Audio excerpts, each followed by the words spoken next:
A visiting U.S. senator makes an unusually strong statement in support of Taiwan. The new Ministry of Digital Affairs is set to open, but concerns remain over what its role will be. Plus, I'm Louise Watt in Taipei, among hundreds of women who've come here to support Taiwan's ex-health minister in his quest to become Taipei mayor. I'm here on the banks of the Danshui River in Taipei to meet ultramarathon runner Luo Weiming. Last year he went to New York, took part in a 5,000-kilometer race and came second. This year he wants to win. We're here to find out how he plans to do it.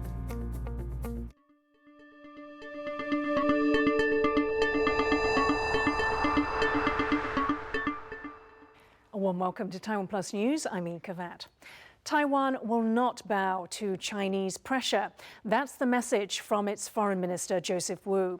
At a press briefing, the country's top diplomat lambasted China's recent military actions around Taiwan and highlighted the urgency for Taiwan to be able to represent itself on the international stage. TaiwanPlus's Bing Wang reports. Taiwan is increasingly in the international spotlight. Threatened by a giant authoritarian neighbor, many fear the country could become the next Ukraine, which was invaded by Russia earlier this year. The visit by U.S. House Speaker Nancy Pelosi to Taipei earlier this month saw Beijing launch a series of large-scale military exercises encircling the island, actions that the government here has said is changing the status quo. Beijing claims Taiwan as part of its own territory despite the People's Republic of China never ruling the island. The country's foreign minister, Joseph Wu, says Taiwan is determined to continue to strengthen its international ties. We not only is an economic powerhouse, we are also a responsible international player. And Taiwan has been seen as a force for good in the world. So connecting with the international community has always been our mission, especially the mission of the Ministry of Foreign Affairs. And we will not stop making friends just because of the Chinese threat against Taiwan. In recent months, China has loudly protested against countries recognizing Taiwan in its own stead by what's seen as both economic and military intimidation. By the same token, I don't see that there's any reason for international friends to show their support for Taiwan just because of the Chinese coercion. We won't bow to pressure. And this line has been repeated by the president, repeated by me, and repeated by other senior officials. And I think the regular people here in Taiwan will also tell you this. Even though Chinese trying to coerce us internationally, trying to coerce our friends, to stop our friends from coming in, it won't work. Because we will continue to make friends, and because the international community will continue to show their support for Taiwan. Taiwan has long struggled for international space. It is only recognized by 14 countries. Now it seems Taiwan's voice is starting to be heard. Chris Ma and Bing Wang in Taipei for TaiwanPlus. Taiwan's President Tsai Ing-wen has met with visiting U.S. Republican Senator Marsha Blackburn. In their meeting, Blackburn made an unusually strong statement on Taiwan's status. We look forward to continuing to help and support Taiwan as they push forward as an independent nation. Tsai and Blackburn both spoke of the need for democratic countries to stand together in the face of authoritarianism. Blackburn arrived in Taiwan on Thursday night for a 3-day trip. Her visit is a third made by members of the U.S. Congress to Taiwan this month. Blackburn was last here 14 years ago. She has been a vocal supporter of Taiwan's participation in international organizations and has proposed legislation to strengthen bilateral ties. Taiwan's military says there are still several Chinese warships and fighter jets operating near the country. As Jaime Ocon reports, China announced a new round of military exercises earlier this week. Taiwan's defense ministry reported that it had spotted 4 Chinese Navy ships and 15 warplanes near Taiwan on Thursday. 9 fighter jets had crossed the median line of the Taiwan Strait and flown into the southwestern corner of Taiwan's air defense identification zone. This area is not the country's airspace, but it is meant to serve as a security buffer zone. China often sends warplanes into this area as a form of military pressure. So far this year, the Defense Ministry has reported almost 1,000 Chinese military aircraft breaching the country's ADIZ. Putting it into context, in all of last year, there were about 950 incursions. Taiwan's military says that it has continued to monitor the situation by scrambling its own aircraft and deploying missile defense systems. Damon Lin and Jaime Ocon for TaiwanPlus. Taiwan will officially unveil its Ministry of Digital Affairs on Saturday. It's a sign of the important role of digital technology in modern society. And as Yu Jinghuang reports, experts are watching carefully to see what impact the new ministry might have on digital life in the country. The soon-to-be Minister of Digital Affairs, renowned programmer Audrey Tang, sat down with members of Taiwan's tech community for hours on the internet to clear their doubts about the country's establishment of a ministry to oversee digital development. It begins operations on Saturday. Tang, who has been called one of Taiwan's greatest tech personalities, was already handling digital affairs as a cabinet minister without a portfolio. This new ministry, or MODA, will also have her managing the regulation of information, telecommunications, and cybersecurity in Taiwan. We have a high hope about Audrey, and so we think that the only thing we need is this stronger policy framework and more attention to regulation and legislation. Yeah, and also about other digital development issues beyond economic development, such as digital human rights and privacy. But much like its landing page, MODA's stated mission doesn't lay out a clear roadmap to its goals. Only a broad direction, which is to oversee digital development, promote the online economy, and enhance cybersecurity. Many stakeholders have expressed their support so long as citizens' rights aren't violated. But for tech experts, the biggest challenge will be maintaining the sustainability of innovations, such as those made during the early period of the COVID outbreak. If we have one successful case like the contact tracing app, then how do we replicate such experience and adopt that in the broader public health sector? And all these needs a certain extent of institutionalization and some regulatory framework to ensure that the technology is well governed. Even experts feel that overall, technology is a double-edged sword that brings both opportunities and threats, as do government institutes. While looking forward to the establishment of the MODA, the tech communities in Taiwan intend to keep an eye on its progress to make sure it doesn't betray their high expectations. Kamashi and Yu Jinghuang for TaiwanPlus. Countries around the world continue to grapple with the best way to regulate digital platforms as the threats of disinformation, scams and online criminal behavior grow. Taiwan is no exception. But earlier this week, the government had to scrap a new law that was months in the making because it was too controversial. Yu Jinghuang has more. With people everywhere spending much of their time online, the instance of cybercrime has also risen, prompting countries across the globe to try and regulate digital society. In Taiwan, this means the introduction of a Digital Intermediary Service Act, which faced a lot of criticism. This draft is an ambitious draft, and I think it tried to regulate it too many different services within one draft. So it creates a lot of ambiguous provisions or definitions within its articles.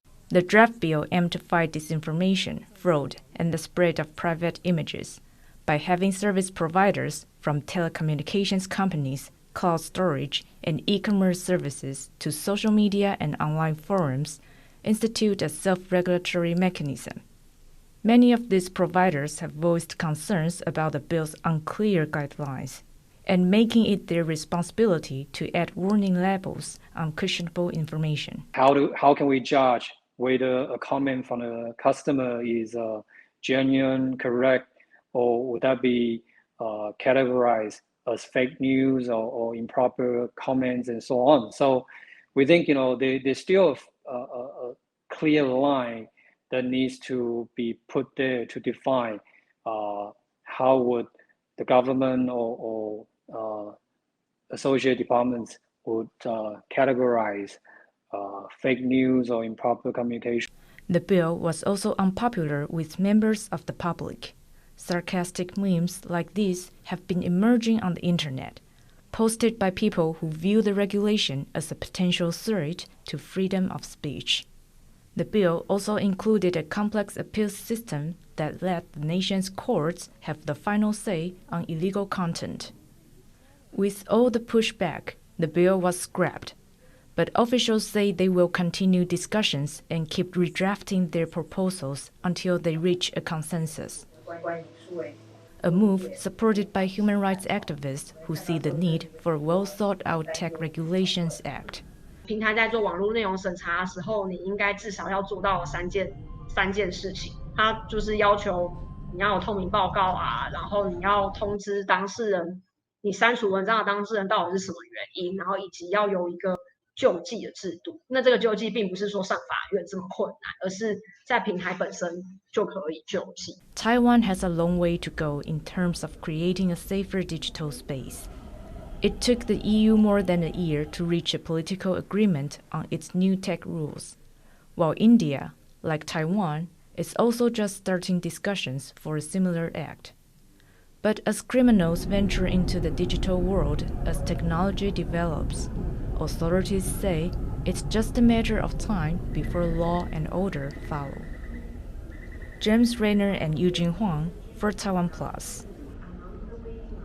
Taiwan's automotive industry has taken a step forward with the opening of the country's first car safety assessment centre. The facility will be able to conduct a broad range of safety tests needed to certify vehicles. That means Taiwan will no longer have to rely on overseas testing and can easily communicate with manufacturers about any problems. The centre will be able to test 8 car models each year.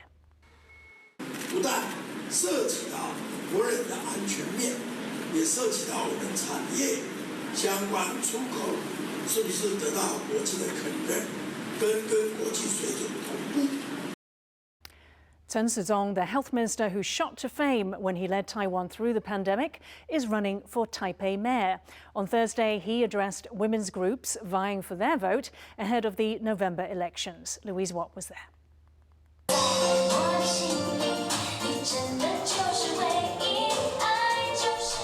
Pink t-shirts, masks and hats. A pink party is not what you expect to see at a political campaign event, particularly one by a former dentist with a more technocrat image. But Health Minister turned candidate for Taipei Mayor Chen Shizong has donned a pink tie to speak to women's groups, promising them he will clean up Taiwan's capital.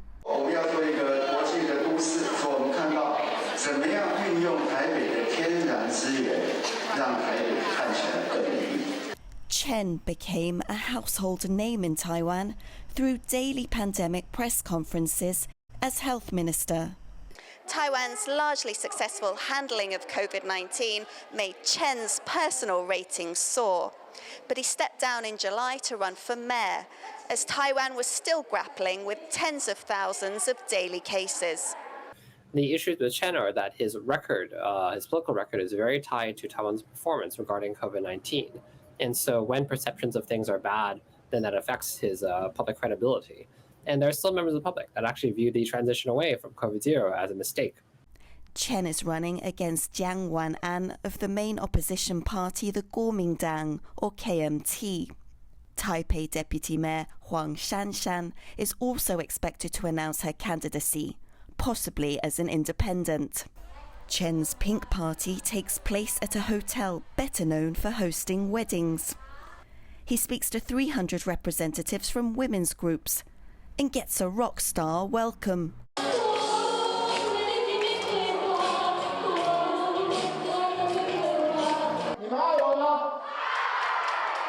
It's a far cry from the steady hand that the nation watched every day during the worst days of the pandemic. But it's his time as health minister that has won him fans. 阿中部长哦，他在做事很认真，然后呢，他本身修养很好，他的 IQ、EQ、MQ、CQ 全部都很棒啊。那我们台北已经有一个停滞了，停滞太久了，所以我们需要有一点前进的动力。但我觉得他的执行力很好，他可以做很多事情，让台北更美丽一点。The campaign event is light on policy. But Chen does take on board at least one suggestion from the audience. 那我保证你很快就会看到，如果我当选，你会看到台北的公共厕所都不一样，又多又好，所以我一定会做得到。But so far, Chen's been largely quiet on what else he would do as mayor. Chen has not really talked too much about policy. He has managed to avoid discussion of that because I think particularly this time voting will come down much more to party ID. And that means people who support the ruling Democratic Progressive Party, or DPP, are more likely to vote for Chen. But Hugh says Chen is getting more media attention than his opponents. A lot of images of him with bunny ears or appearing with younger politicians are incredibly awkward. But I think that maybe that actually does work out in a counterintuitive way. That becomes part of his charm. After he speaks, the audience hangs around, waiting for a photo with Chen. He'll be hoping his charm lasts long enough to have them lining up to vote for him come election day. Ricky and Louise Watt for TaiwanPlus. Just a year after the Apple Daily shutdown in Hong Kong, the news outlet faces the same fate here in Taiwan. The Chinese language site is due to go offline at the end of the month. But as Ryan Ho-Kilpatrick reports, concerns are being raised about how its sensitive data will be handled. A year after Hong Kong's iconic pro-democracy newspaper Apple Daily was forced to close, its sister site in Taiwan is also set to disappear. While the Hong Kong paper was brought down by a government crackdown, the Taiwanese version has fallen victim to declining revenue and new ownership. And a Taipei-based advocacy group has raised the alarm about what will happen to the newspaper's sensitive records as the company's assets change hands. 可能交给香港法院证明某人的国安犯罪，根据这个资料来牟利，这符合当初的收集目的吗？ Singaporean entrepreneur Joseph Hua will become Apple Daily Taiwan's new owner on September 1st. With the newspaper having stopped printing last year, local media report that the site too will go offline the day before the handover. Employees are then expected to sign on to a new local firm established by Hua. With Apple Daily's founder Jimmy Lai and other executives facing possible life sentences under Hong Kong's national security law, there is much concern about how the news outlet's data will be handled. 香港警方搜索苹果日报大楼所取得的资料，那证明了这个匿名投稿的人的本人被按国安犯罪，这不是怀疑。 这是现实已经发生的血淋淋的例子。 Hua and Apple Daily Taiwan have issued assurances that they will act responsibly and lawfully. And Taiwan's Ministry of Culture says it will scrutinize the paper's plans to protect press freedom and national security. But with such high stakes, worries persist as the lights go out again at Apple Daily. Ryan Ho-Kilpatrick for TaiwanPlus. Worries around the sale of Apple Daily Taiwan have been shared by Mark Simon, a former Apple Daily executive and advisor to founder Jimmy Lai. Our reporter Ryan Ho-Kilpatrick spoke to him to find out why the deal is seen as contentious. Mr. Simon is speaking in a personal capacity and his views do not represent TaiwanPlus. Concerns have been raised about the transfer of sensitive data in this deal. What kind of information are you worried might end up in the wrong hands? Basically, the database of Apple Daily is a combination of a database and an archive, and it holds also the notes from some of the reporters' stories. So, for example, I can promise you every DPP official who's ever spoken to Apple Daily, their data will be in that database. If you're a public individual and you've spoken to Apple Daily, your data will be in that database. All the stories that are archived, some of the reporters' notes attached to that, those stories will be in there. So basically, you're having this data taken from what is a secure storage area right now at Apple Daily, and moving to someone who we think is a dubious character, and they're trying to do the deal, but who is also known to be friendly to Beijing. So essentially, all this information is going to go right back to Beijing or right back to China. You've brought up other issues to do with this deal. You've said that the Apple Daily Taiwan unit has basically gone rogue and they've gone ahead of the sale. It has. Without the knowledge of liquidators in Hong Kong. So why do you think that has been allowed to happen? The liquidators in Hong Kong really have no incentive to do anything to preserve Apple Daily. The liquidators in Hong Kong work for who? The Hong Kong government. The Hong Kong government would like nothing better than to see Apple Daily Taiwan or any mention of Apple Daily go down the tubes. So the liquidators are basically putting this off on Taiwan. The liquidators are saying Taiwan is not letting them operate, and therefore this company is being stolen by senior management level at Apple Daily Taiwan. They've just said we're going to transfer everybody to a new company. And by the way, we're taking the data with us. I mean, let's be blunt. He is not the owner of the data. He has no right to the data. He had better not touch the data. Joseph takes that data. If Mr. Fa takes that data, there's going to be legal action, but it's stealing. Taiwan's economy minister says the country has no plans to shut down its nuclear power plants early. Wang Meihua says the reactors will stay on until the end of their operating lives. The last of Taiwan's 3 remaining reactors is scheduled to go offline in 2025, the government's target date for phasing out nuclear power. Last year, nuclear power supplied around 10% of Taiwan's electricity. Wang said Taiwan's approach of letting reactors finish out their lifespans stands in contrast to the approach of neighboring Japan. Last year, Taiwanese ultramarathon runner Luo Weiming took part in the world's longest foot race. He ran 5,000 kilometers in 48 days and finished in 2nd place. This year, he wants to go one better. Stash Butler has the report.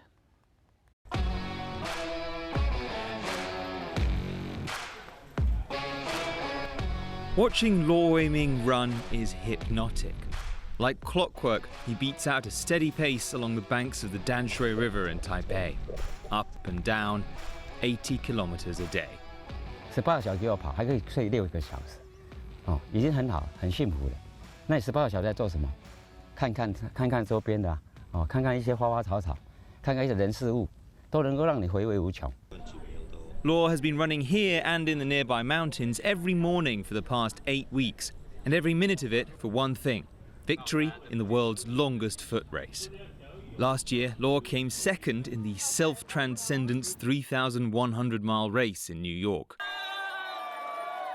He ran more than 2 marathons a day for 7 weeks. 在同行者来讲很重要，像我跑步一个人跑的痛苦，就是不要跑了嘛。但因为我这次比赛，在比赛当中就有很多同行者，我看到别人好像比我还痛苦。那不是说我看别人痛苦我就很快乐，但不是，我觉得人家都比你太痛苦。